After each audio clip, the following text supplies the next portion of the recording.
Naririto kami sa Mindiola ngayon. Unang-una upang gunitain yung 37 years of martial law. Unang-una para magbigay pagpupugay sa mga martir ng panahon ng martial law.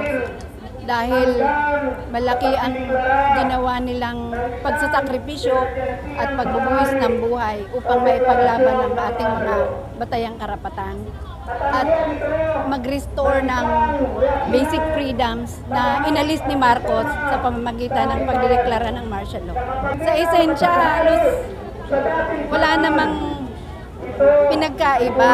Ang pinagkaiba lang, ang panahon ni Marcos, deklarado ang martial law. So, nung dineklara niya, formal niyang sinuspinde ang marami sa mga batayang karapatan ng mamamayan. Ngayon, walang martial law, pero yung takot na idinudulot sa buhay ng mamamayan dahil sa mga patakaran ni Gloria ay para na ring may martial law. Una, kamukha nung sinasabi niyang Oplan Bantay Laya 1 and 2. Ito raw ay programa laban sa insurhensya at ito ay nagdulot ng matinding pamamaslang, pagdukot, pagtorture, pagpapalika sa mga pamayanan ng mga mamamayan at napakaraming paglabag sa karapatang pantao. Kamukha nung martial law ni Marcos noon, ang epekto nung ipinatutupad niya ang counter-insurgency program. Dagdagan mo pa yan ng napakaraming batas na sabi sa English ay curtailing civil and political rights. No? Kamukha ng Human Security Act of 2007, yung sinubok niyang national emergency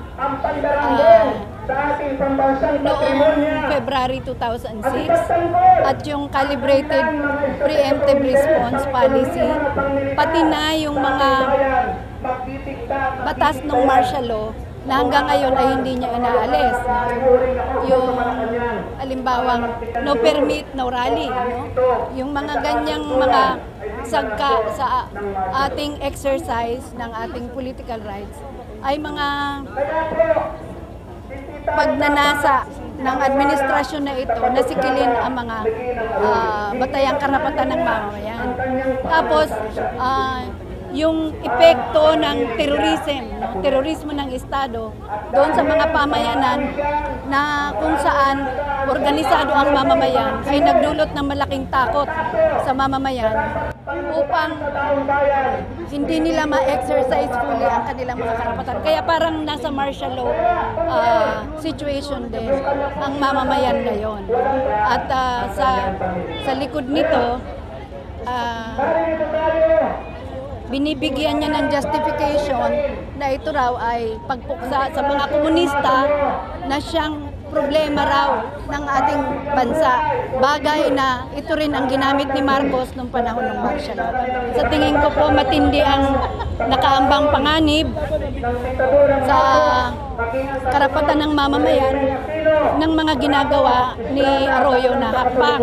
Lalong-lalo na itong sa tingin namin gusto niyang mapanatili ang posisyon niya sa poder, kaya't gagawa siya ng mga pamamaraan upang mapanatili ang sarili niya, kamukha ng charter change, kamukha ng no election scenario, hanggang sa even pagdideklara ng or pagpapanatili ng ganitong undeclared martial law situation. Kaya dapat po ang mga mamamayan ay maging mapagbantay sa kanilang mga karapatan at kamukha ng martial law noon, handa uling ipaglaban ang kanilang mga batayang karapatan.